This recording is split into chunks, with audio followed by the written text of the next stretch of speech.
ایک دنیا دار شخص کو جب یہ کہا جائے کہ اگر کسی میں حقیقی تقویٰ پیدا ہو جائے تو اسے دنیا جہان کی سب نعمتیں مل جاتی ہیں، تو وہ یقیناً یہ کہے گا کہ یہ سب فضول باتیں ہیں، اور مذہب کے نام پر اپنے ارد گرد لوگوں کو جمع کرنے کے لیے لوگ یہ باتیں کرتے ہیں۔ ہاں، یہ بھی ٹھیک ہے کہ آج کل مذہب کے نام پر بعض لوگ ایسی باتیں کرتے ہیں اور ان کے ذاتی مفاد ہوتے ہیں، لیکن نہ تو ان میں خود تقویٰ ہوتا ہے اور نہ ہی ان کے پیچھے چلنے والوں میں تقویٰ ہوتا ہے۔ لیکن اس کے مقابلے پر ہم دیکھتے ہیں کہ انبیاء اور ان کی جماعتیں، حقیقی تعلیم پر چلنے والے لوگ، یہ حقیقی ادراک رکھتی ہیں تقویٰ کو۔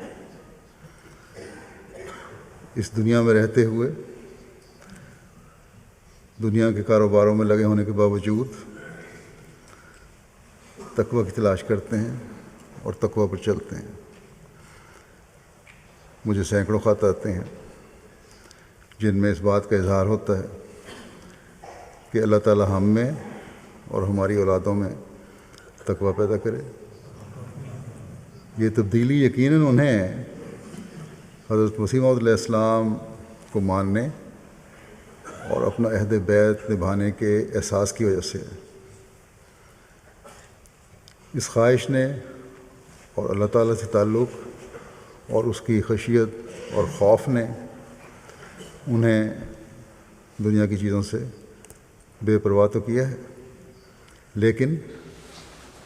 دنیا کی نعمتوں سے وہ محروم نہیں رہے۔ اللہ تعالیٰ انبیاء کو بھی اپنی نعمتوں سے نوازتا ہے اور ان کے حقیقی ماننے والوں اور تعلیم پر چلنے والوں کو بھی ان دنیاوی نعمتوں سے نوازتا ہے۔ بعض دفعہ بعض عارضی تنگیاں ہوتی ہیں، لیکن پھر اللہ تعالیٰ کے فضل ہوتے ہیں اور حالات بہتر ہو جاتے ہیں۔ اسی طرح متقی میں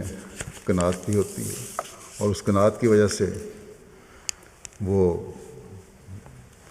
معمولی تنگیوں کو برداشت بھی کرتا ہے، اور پھر اللہ تعالیٰ کے جو فضل ہوتے ہیں، جو نعمت ملتی ہے، اس پہ اظہار بھی کرتا ہے۔ پھر اس کے جو اللہ تعالیٰ اس کو دیتا ہے، تھوڑے پر بھی خدا تعالیٰ کے شکر کی عادت پیدا ہوتی ہے متقی کو، اور جب خدا تعالیٰ کے شکر کی عادت پیدا ہو جائے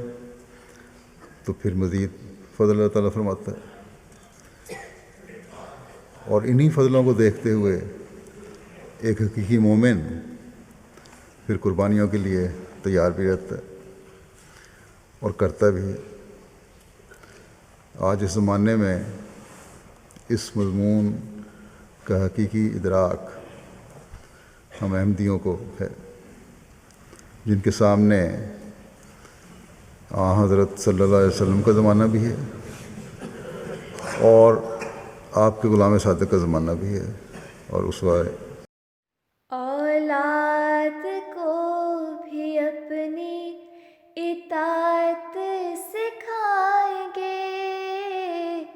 عہد وفا کیا ہے ہم اس کو